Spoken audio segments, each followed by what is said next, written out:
I think with the advent of AI, Vision AI is a huge tool in this. Being able to interpret squiggly lines is what a lot of doctors have made their whole career around EKGs, EEGs, right?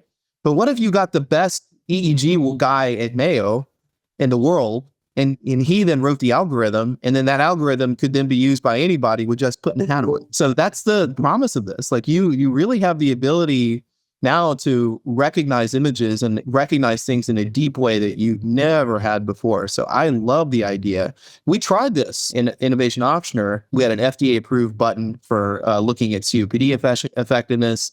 And we also did work with a pillow done with Withings to look at heart failure. And you can think of this kind of stuff as like, with the pillow would detect heart failure before you even felt you had it. And it could then alert you, hey, you need to take more Lasix. And I think that's where I see healthcare going. It's going to be more into self-effectiveness, self-care, and less into this sort of like paternalistic system of like, I have to go to my doctor and he has to tell me exactly what I do, because engagement is what makes people healthier, right? Like if I'm just listening to what the doctor says and I'm not thinking for myself or thinking about my healthcare, most of the problems that kill us all as Americans are decisions we make.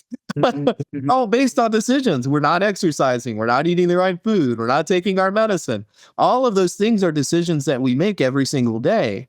And that's why we have a behavioral scientist on our team. We understand that by influencing people's behavior, you influence people's healthcare. It is a direct association. I think like med tech companies don't always realize that. They're so focused on trying to influence doctors.